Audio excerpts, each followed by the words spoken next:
दोस्तों, भारतीय जनता पार्टी हो या फिर वो मीडिया जिसे भाजपा का मीडिया कहा जाता है वो हो, दोनों ने मिलकर बीते दिनों एक असमंजस जो है वो उसकी स्थिति बना दी थी और आशंका जो है वो जताई थी।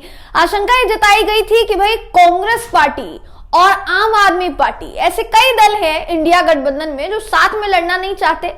क्यों? क्योंकि प्रतिद्वंदी हैं एक दूसरे के। तो इंडिया गठबंधन में ऐसे दलों के होने का क्या फायदा नजर आता है?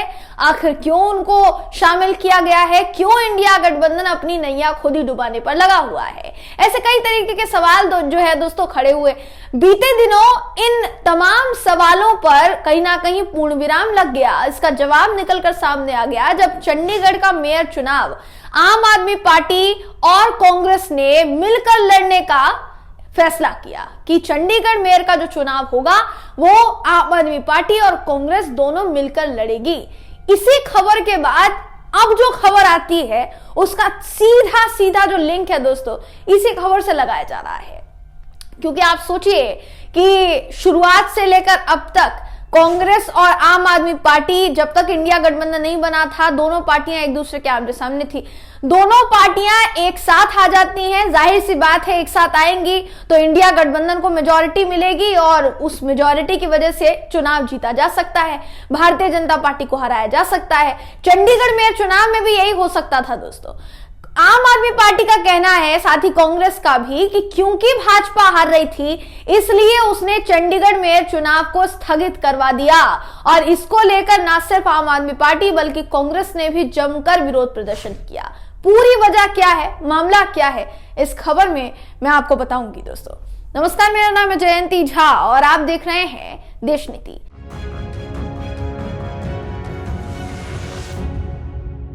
देश नीति, केवल सच्ची और पक्की खबरें। दोस्तों, थोड़े समय पहले की ही बात है, इंडिया गठबंधन को लेकर तरह तरह की टीका टिप्पणी की जा रही थी। अब पहले आप टीका टिप्पणी करेंगे, पहले आप सवाल खड़ा करेंगे, फिर आपको जवाब मिल जाएगा, तो इस तरीके की हरकत करने का आरोप आप पर लग रहा है। यह गंभीर विषय है। मेयर चुनाव को स्थगित करवा देने का आरोप भारतीय जनता पार्टी पर लगा है। भाजपा पर यह आरोप लगा है कि जानबूझकर चंडीगढ़ मेयर चुनाव को कहीं ना कहीं स्थगित करवा दिया गया, क्योंकि इंडिया गठबंधन में जो दो दल थे, आम आदमी पार्टी और कांग्रेस, दोनों की मिलाकर वोट अगर बात की जाए तो दोनों जीतते हुए नजर आ रहे थे और बहुमत उनके पास था। इसलिए ऐन मौके पर होता यह है कि पीठासीन प्राधिकारी की तबीयत खराब होने का हवाला दिया जाता है दोस्तों। तमाम पार्षदों के फोन पर एक मैसेज भेजा जाता है व्हाट्सएप के जरिए और उसमें कहा जाता है कि पीठासीन प्राधिकारी की तबीयत खराब हो गई है, इसलिए अभी फिलहाल चुनाव नहीं होंगे। चुनाव की सारी तैयारी हो गई थी, बाहर जो है ठीक तरीके से पुलिस की तैनाती कर दी गई थी दोस्तों। 600 पुलिस कर्मियों की बटालियन तैयार कर दी गई थी, सोचिए। और उसके बाद अचानक फैसला लिया जाता है कि भाई तबीयत खराब हो गई है, इसलिए चुनाव नहीं करवाए जाएंगे। सबसे जरूरी बात जो कि यहाँ राघव चड्ढा ने भी कही वो ये कि भाई अगर एक पीठासीन अधिकारी की तबीयत खराब हो गई है तो ऐसा तो नहीं है ना कि चुनाव आयोग की तरफ से या दूसरे पीठासीन अधिकारी को नहीं बुलावा भेजा जा सकता है। कई मामलों में ऐसा कई बार हुआ है, लेकिन चुनाव नहीं रुके उसके लिए, आपने चुनाव स्थगित कर दिए। ऐसा कैसे संभव हो सकता है? ये तमाम सवाल जो है खड़े किए गए हैं दोस्तों। आपकी स्क्रीन पर इस वक्त मैं आपको सत्येंद्र की खबर दिखा रही हूं, जिसके मुताबिक देखिए ये जो खबर है ये कहती है कि पार्षदों का कहना है कि उन्हें सुबह 11:30 बजे मोबाइल पर जो संदेश मिला उसमें कहा गया था कि यह सूचित किया गया है अनिल मसीह के खराब स्वास्थ्य के संबंध में एक टेलीफोन संदेश प्राप्त हुआ। अनिल मसीह कौन है? अनिल मसीह पीठासीन प्राधिकारी है जिनकी तबीयत खराब होने की वजह से चुनाव को टाल दिया गया। अब यह खबर कहती है कि एक संदेश प्राप्त हुआ लोगों को अपने टेलीफोन पर, जिन्हें महापौर पद के लिए 18/1/2024 को होने वाली बैठक के लिए पीठासीन प्राधिकारी के रूप में नामित किया गया। चंडीगढ़ नगर निगम नियमों के मद्देनजर यह अनुरोध किया जाता है कि कृपया अगले आदेश मिलने तक नगर निगम कार्यालय न पहुंचे।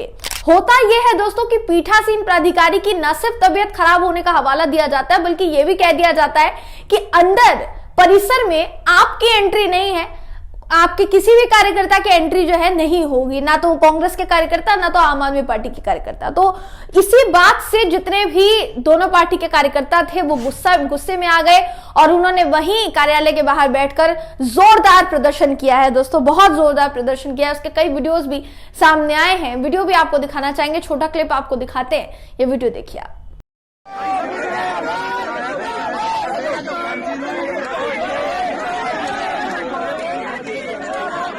तो जैसा आपने वीडियो में देखा, सभी के सभी जितने भी आपको नजर आ रहे थे जो सड़क पर बैठे थे, ये कार्यकर्ता हैं दोस्तों, ना सिर्फ कांग्रेस के कार्यकर्ता हैं बल्कि आम आदमी पार्टी के भी कार्यकर्ता है। राघव चड्ढा ने भी इसको लेकर क्या बयान दिया है आपको आगे बताऊंगी, लेकिन उससे पहले जरा आप इस पर गौर फरमाइए जो कि जरूरी है ध्यान देने के लिए। लिखा है कि आम आदमी पार्टी और कांग्रेस का गठबंधन होने के बाद इस चुनाव के सारे समीकरण बदल गए। 35 सदस्यीय नगर निगम सदन में भाजपा के पास सबसे ज्यादा 14 पार्षद है, आपके पास 13 पार्षद है, कांग्रेस के पास 7 और 1 पार्षद शिरोमणि अकाली दल से है। अब आम आदमी पार्टी और कांग्रेस का समझौता होने के बाद उनकी जो संयुक्त संख्या हो गई वो 20 पार्षदों की हो गई। तो ऐसे में आम आदमी पार्टी कांग्रेस का मेयर बनना ही बनना था, क्योंकि भाजपा इस समीकरण के हिसाब से हार रही है। पूरे देश की नजर चंडीगढ़ मेयर चुनाव पर थी, क्योंकि यहां इंडिया गठबंधन की रणनीति का पहला प्रयोग होने जा रहा था और पहले प्रयोग में क्योंकि भाजपा अपनी हार भांप चुकी थी दोस्तों, तो एन मूवमेंट पर उसने पासा पलट दिया, ऐसा कहा जा रहा है दोनों पार्टियों की तरफ से, कांग्रेस की तरफ से भी और आम आदमी पार्टी की तरफ से भी। हालांकि चंडीगढ़ की जो सांसद हैं और पदेन सदस्य हैं किरण खेर, इनका कहना है कि 1 वोट भाजपा के पास है, लेकिन वो वोट भी कांग्रेस और आम आदमी पार्टी की संयुक्त संख्या को हराने के लिए पर्याप्त नहीं है। घटनाक्रम के बाद आम आदमी पार्टी ने कहा कि बीजेपी का कोई भी पार्षद गुरुवार को सदन में नहीं पहुंचा, जिसका मतलब है कि उन्हें पहले से ही पता था कि 18 जनवरी को चुनाव नहीं होंगे। कांग्रेस ने यह भी कहा कि चुनाव स्थगित करने के खिलाफ अदालत जाएगी। कांग्रेस के वरिष्ठ नेता और पूर्व केंद्रीय मंत्री पवन बंसल ने कहा कि भाजपा हार का सामना करने के लिए तैयार नहीं थी और जानबूझकर चुनाव स्थगित करवा दिया। अगर भाजपा को लोकतंत्र में विश्वास होता तो उन्होंने डीसी से पीठासीन अधिकारी को बदलने का अनुरोध किया होता। ये लोकतंत्र का अंत है, हम अब अदालत का रुख करेंगे, ये कांग्रेस के नेता कह रहे हैं। कांग्रेस ने कहा है हम हाईकोर्ट जाएंगे, हाईकोर्ट में इस पूरे मामले को हम उठाने वाले हैं। इससे जुड़े कई बयान जो है दोस्तों लोगों के सामने आए हैं। खासकर अगर बात की जाए राघव चड्ढा की, तो राघव चड्ढा ने भी बाकायदा ट्वीट करके अपना एक वीडियो शेयर किया है, जिसमें वो मीडिया से मुखातिब होते हुए मीडिया को सारी चीजें बताते हुए नजर आ रहे हैं। इस ट्वीट में उन्होंने क्या लिखा है, इसमें लिखते हैं कि बीजेपी की हालत उस बच्चे जैसी हो गई है जो 0 पर आउट होने के बाद अपना बैट लेकर घर भाग जाता है। चंडीगढ़ मेयर इलेक्शन में बीजेपी ने एक बार फिर लोकतंत्र की हत्या की। इंडिया गठबंधन के हाथों अपनी हार देख बीजेपी ने चंडीगढ़ चुनाव ही रद्द कर दिया। ये कायर बीजेपी का डर है, ये राघव चड्ढा का कहना है। अब देखिए, जाहिर सी बात है दोस्तों, अगर चुनाव किसी तारीख के लिए तय किए गए हैं, 18 तारीख के लिए तय किए गए हैं, तो ऐसा बहुत बिरले होता है कि भाई तबीयत खराब हो गई इसलिए चुनाव को स्थगित कर दिया गया है। क्या आपके पास एक ही पीठासीन अधिकारी है? आप दूसरा पीठासीन अधिकारी बुलवा लीजिए, चुनाव तो करवा लीजिए कम से कम। तो क्या 13 और 14 पार्षदों की संख्या के आगे जो 20 पार्षदों की संख्या सामने आ गई, उससे डर गई बीजेपी? ये सवाल इस वक्त उठाया जा रहा है दोस्तों। इस सवाल में कितना दम आप देखते हैं, अपनी राय हमें कमेंट करके जरूर बताइएगा। वीडियो अगर आपको पसंद आया हो तो वीडियो को लाइक कीजिए, शेयर कीजिए, चैनल को सब्सक्राइब करना बिल्कुल भी ना भूलें। फिर मुलाकात होगी आपसे अगली वीडियो में, तब तक के लिए नमस्कार।